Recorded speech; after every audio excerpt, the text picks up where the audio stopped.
আসসালামু আলাইকুম। এই ভর দুপুরে চলে এলাম আপনাদের সাথে আড্ডা দিতে। এই যে আমি একটা কিছু করছি, আপনাদের সাথে শেয়ার না করলে কি ভাল লাগে?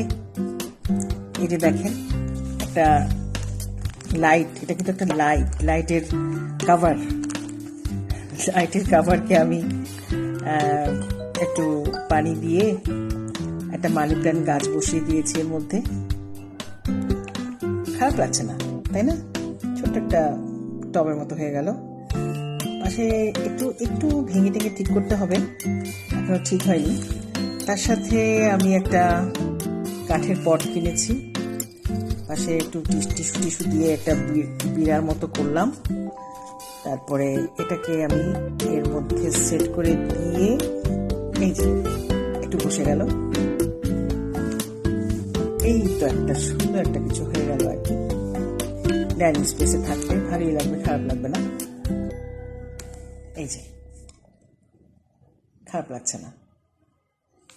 আর এবার আমি আরেকটা নতুন জিনিস দেখাই আপনাদেরকে। এই যে আমার এটা হচ্ছে একটা হারপিকের গ্যালন। হারপিকের গ্যালনগুলোকে আমি কেটে মার্কার দিয়ে এভাবে, আমি এটা ইউটিউব থেকে দেখেছিলাম, এটা আমার নিজস্ব কোনো আইডিয়া না।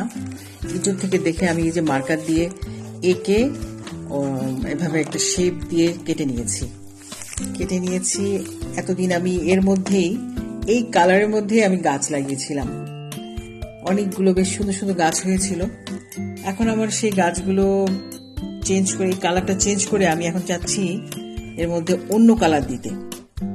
তো আমি করতে থাকি, আমার কাজটা যখন শেষ হবে আমি আপনাদেরকে দেখাবো। এটাও একটা ভালো লাগার জিনিস। এই যে আমি অনেকগুলো হারপিকের গ্যালনগুলোকে আমি কেটেছি, অনেক কষ্ট করে কেটেছি, কিন্তু কাটতে অনেক কষ্ট হয়েছে। আমাকে হেল্প করেছে আমাদের যে মালি ছিল, সে মালি। তো ও আমাকে অনেক কষ্ট করে কেটে দিয়েছে। এটা আমার একার পক্ষে মোটেই সম্ভব ছিল না। আর অনেক শক্ত একটা জিনিস, এটাকে কাটতে হলে আপনার ছুরিকে গরম করে তারপরে কাটতে হবে, অনেক কষ্ট। তো আমি এটাকে আপনার কেটে নিয়ে এখন আমি, এতদিন ধরে তো আপনার এই কালারটাই বেশ যাচ্ছিল, কিন্তু এখন রোদে জ্বলে গিয়ে কালারটা নষ্ট হয়ে গেছে। এখন আমি এটাকে রেড কালার করব। এটা আমি আমার গ্রিলের সাথে, ব্যালকনির গ্রিলের সাথে বা সিঁড়িঘরের গ্রিলের সাথে আমি দিতে চাচ্ছি।